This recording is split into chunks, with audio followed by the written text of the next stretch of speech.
understand, citizens let you know what the problem. You are some kind of mediator in between the civic agency.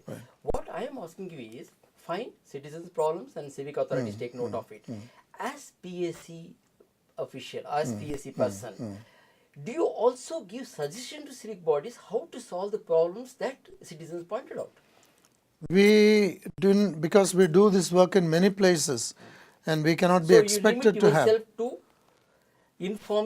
informing civic authorities what citizens. It is. I will use the word. We are using the citizen report card as a trigger for public action, pushing them to act. That's the main idea.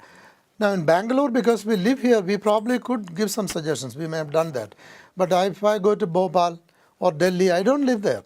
I should not arrogate to myself, I'll tell you what the answer is. So we have preferred the method of partnering them. We'll sit with them and say, when they come up with ideas, we may question them or suggest an alternative. But we want the authorities to own the answers. They should not feel, oh, PSC from Bangalore will tell us what is to be done in Delhi. That's not good. They should come up with the answers, which they did. And therefore, they are able to implement it with interest. If it just came from somebody in Bangalore, they will say, who are they to tell us, put it aside. I mean, we said it's okay, but now we are not going to do it. Dr. Paul, does the government take serious note of your recommendations, or does it push it under the carpet as it has done with many such reports by well-meaning expert groups? Well, I'll give you one example from Bangalore itself, because you would have been watching this. The setting up of BATF, the Bangalore Agenda Task Force, took place 2 months after the second report card on Bangalore was made public and presented. The people who came to that meeting, public meeting we organized, included the Municipal Commissioner, Jayaraj and others.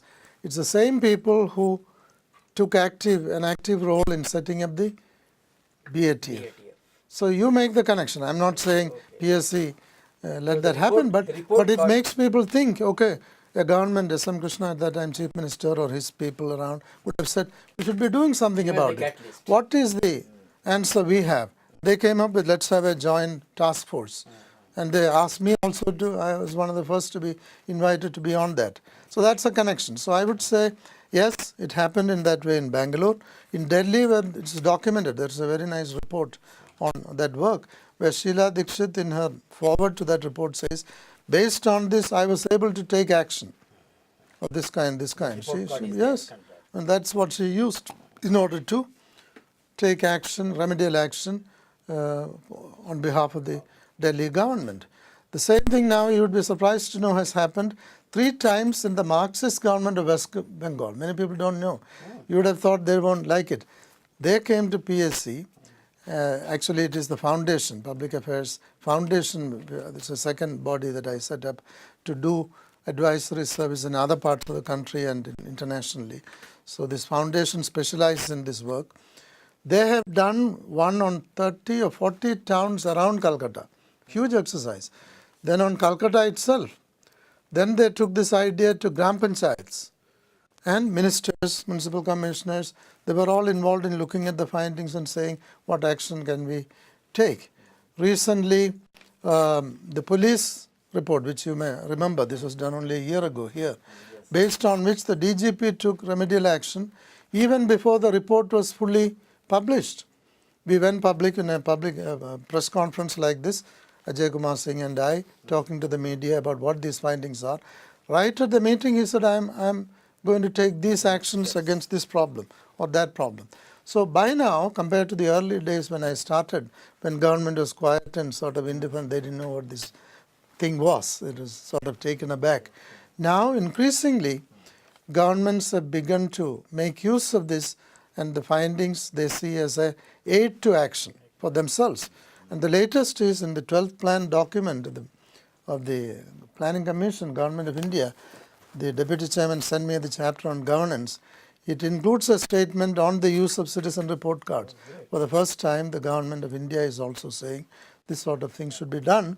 And they have actually created a fund about which I can talk later. Nice, Dr. Paul. Yeah. One doubt I get, don't civic officials resent your interference? Don't they say, who are you to come and tell us what to do? Yes.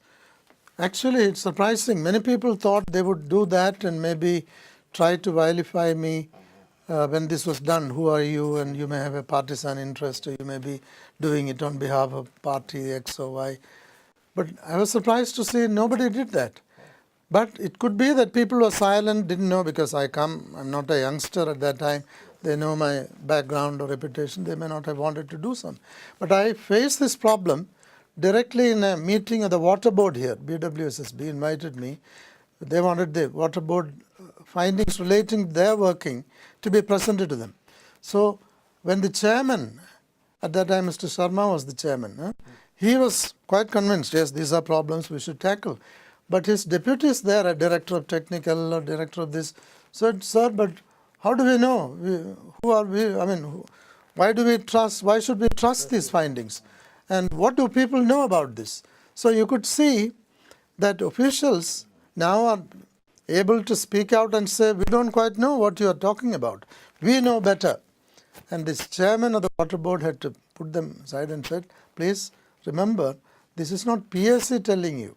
It is not Dr. Paul or somebody saying this is wrong or that is wrong.